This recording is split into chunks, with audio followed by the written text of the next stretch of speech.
तरुण surprise.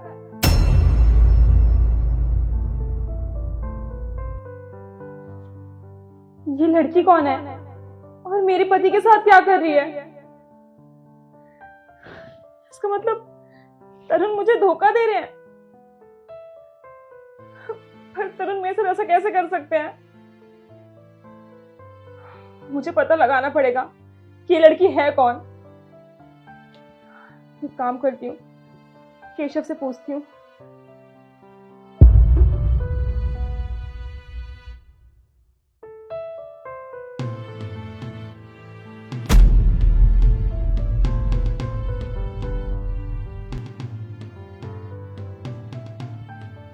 Keshav, Keshav उठो।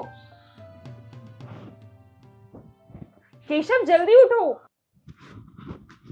भाभी जी आप कब आई? तुम वो सब छोड़ो, तुम मुझे ये बताओ कि तुम्हारे भैया के साथ कौन सोया है? भैया के साथ कौन सो रहा है? अरे भाभी जी, भैया तो अकेले सोते हैं ना। वो अकेले नहीं सोए हैं, उनके साथ कोई लड़की सोई है। अरे नहीं भाभी जी, ऐसा नहीं हो सकता, आपको वहम हुआ होगा। अच्छा, तुम्हें मेरी बात पे भरोसा नहीं है ना? तुम एक काम करो, खुद चलो और देख लो। चलो।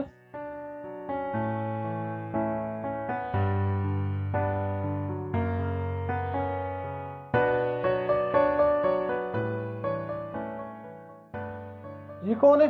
भाभी आप तो सही कह रही थी, भैया तो किसी और के साथ लेटे हुए हैं। लेकिन ये लड़की है कौन? अभी पूछता हूँ। नहीं, तुम्हें पूछने की जरूरत नहीं है। अब तुम्हारे भैया खुद सब कुछ बताएंगे हमें। तुम बाहर चलो मेरे साथ।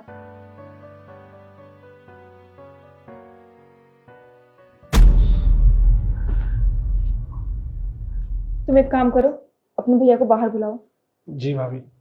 भैया, भैया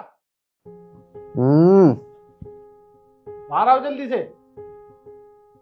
ये सुबह सुबह आवाज क्यों मार रहा है? तुम जब तक मैं ना कहूँ ना, बाहर मत आना। जाकर देखता हूँ क्या हुआ।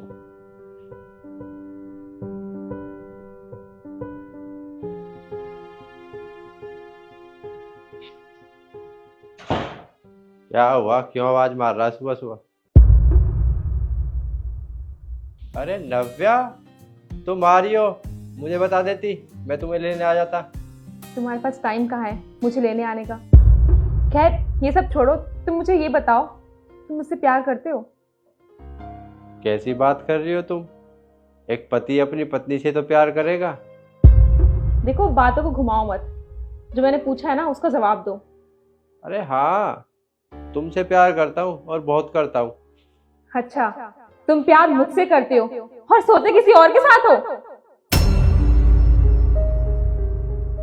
क्या कह रही हो तुम? मेरी कुछ समझ में नहीं आ रहा है। केशव, देखा तुमने? तुम्हारे भैया कितना भोला बन के दिखा रहे हैं, जैसे ये कुछ जानते ही नहीं है। तरुण, हमें सब पता चल चुका है कि तुम्हारे साथ अंदर कोई लड़की सो रही है।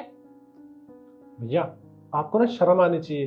अरे आप तो शादीशुदा हो और आपने भाभी के पीठ पीछे से छी। देखो, अब तुम लोगों को पता चल गया है तो मैं सच बताता हूँ। तुम्हारे पास फ़ोन करता हूँ, तुम्हारे पास टाइम होता ही नहीं है। फिर ऑफिस में मेरी इस लड़की से बात होने लगी और ये ऑफिस में मेरे साथ काम करती है, वही लड़की है। अच्छा, तो तुम्हें शादी के 5 साल बाद याद आ रहा है कि तुम्हें टाइम चाहिए था? तरुण, तुम जानते थे अच्छे से कि शादी से पहले से मैं फौज में हूँ। तुमने मुझे पहले ही बता दिया होता कि तुम किसी और से प्यार करते हो, तुम मेरे से शादी नहीं कर सकते हो। मेरी जिंदगी बर्बाद क्यों की तुमने? अब हो गई मुझसे गलती, अब क्या कर सकते हैं? अब तुम ही बताओ। सही कह रहे हो, तुम तो कुछ कर ही नहीं सकते हो ना। एक काम करो, पहले उस लड़की को बाहर बुलाओ, मैं भी देखूं आखिर वो है कौन। ठीक है। शिखा, बाहर आना।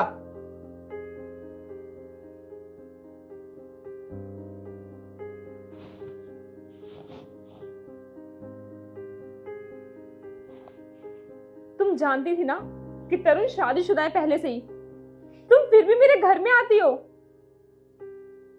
खैर, मैं तुमसे क्या ही बोलूं। जब अपना ही सिक्का खोटा होता है ना, तो दूसरों पे इल्जाम नहीं लगाते। केशव, तुम एक काम करो, तुम पापा को बाहर बुलाओ, उन्हें भी तो पता चले कि उनका बेटा यहाँ पे क्या काम कर रहा है। भाभी जी, पापा तो गांव गए हुए हैं। क्या? पापा गांव गए हुए हैं? इसका मतलब ये सब कुछ प्री प्लान था। पापा को गांव भेज दिया, तुम कुछ कह ही नहीं सकते हो। उसके बाद इनका जो मन करे वो कर सकते हैं इस घर में, है ना? पर मेरी एक बात ना कान खोल के सुन लो, मैं अब इस घर में बिल्कुल नहीं रहूंगी, समझे तुम? मैं जा रही हूँ यहाँ से। रुको, जब तुमने इतना कुछ सुना दिया है ना, तो जाने से पहले चेहरा देख कर जाओ। सरप्राइज! भाभी जी, सरप्राइज! देखो भाभी जी, इस सब में मेरा कोई हाथ नहीं है, ये सारा प्लान भाई का था। मैं सच में बहुत ज्यादा डर गई थी। मुझे लगा तरुण मुझे धोखा दे रहे हो और मैंने इतना सब कुछ बोल दिया। नव्या, जितना प्यार तुम अपने देश से करती हो ना, उतना प्यार मैं तुमसे करता हूँ। और कभी सोचना भी मत कि मैं तुम्हें धोखा दूंगा। वो तो मुझे पता था कि आज मेरा जन्मदिन है, तुम आने वाली हो, इसलिए हमने ये सब किया। आज तो कर लिया, पर अगर आगे से ऐसा नाटक किया ना मेरे साथ, तो मैं सच में चली जाऊंगी सबको छोड़ के। खैर, मैं चेंज करती हूँ, उसके बाद केक भी तो कट करना है।